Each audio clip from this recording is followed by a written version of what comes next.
আসলে আমাদের অবস্থা এখন হয়ে গেছে অনেকটা জোর যার মুল্লুক তার। আমরা অনেকে এটা মনে মানে সামনাসামনি প্রকাশ না করলে মনে মনে অনেকে ধারণ করি, যেটা যেটা না হলে আজকের এই দিনটা আমাদের দেখতে হতো না।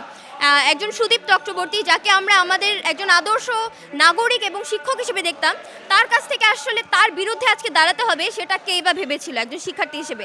একজন শিক্ষক শিক্ষার্থী সম্পর্ক যেমন হওয়া উচিত সেটা মনে হয় আমরা অনেকাংশে ভুলতে চলেছি, এবং যে কারণে বারংবার শুধুমাত্র থিয়েটার ডিপার্টমেন্ট না, এবং থিয়েটার ডিপার্টমেন্ট এর আগেও বারংবার একই ঘটনাগুলো ঘটছে। এবং আমি জানতে চাই প্রশাসন এক্ষেত্রে কী করছে এবং এই জিনিসগুলো বারবার কেন ঘটছে, শিক্ষার্থীরা কেন তাদের আওয়াজ তুলতে পারছে না, এবং পরিশেষে তাদের মৃত্যুর মতো একটা ভয়ঙ্কর জিনিসকে বেছে নিচ্ছে।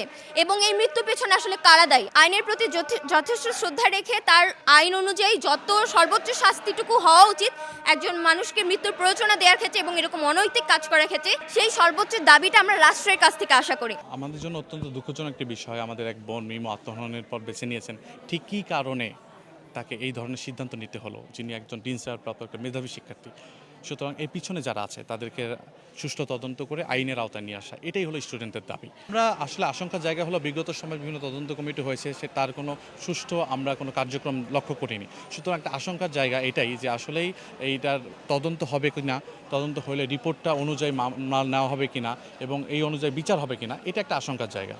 আইনের জায়গা থেকে তো তাকে রিমান্ডে নেওয়া হয়েছিল এবং তিনি এখনও কারাগারে অবস্থান করছে, কিন্তু বিশ্ববিদ্যালয়ের কাছে আমাদের যে দাবিটা ছিল যে এরকম একাডেমিক এরিয়ায় এরকম অনৈতিক একজন শিক্ষক যেন অবস্থান না করতে পারে এবং ভবিষ্যতের জন্য আমাদের শিক্ষাঙ্গন যেন নিরাপদ থাকে, এই জন্য বিশ্ববিদ্যালয় কর্তৃপক্ষের কাছে আমরা দাবি জানিয়েছিলাম যেন অতি দ্রুত প্রমাণ সাপেক্ষে সুদীপ চক্রবর্তীকে চাকরিচ্যুত করা হয়। এখানে আমাদের কিছু সিসিটিভি ফুটেজ আছে, যেটা ফুটেজে দেখা যায় যে মনিরা মাহজাবিন মিমো আত্মহত্যা করেছে। এই ঘটনা শোনার পরে 26 এপ্রিল সকাল 8:31 সুদীপ চক্রবর্তী তার বিশ্ববিদ্যালয় কক্ষ 3040 নম্বর রুম থেকে তাড়াহুড়া করে বেশ কিছু কাগজ নিয়ে বের হচ্ছে মাস্ক পরিহিত অবস্থায়। তো সেটা দেখে মনে হয়েছে যে এই মামলার কোনো প্রমাণাদি তিনি লোপাট করার চেষ্টা করেছেন।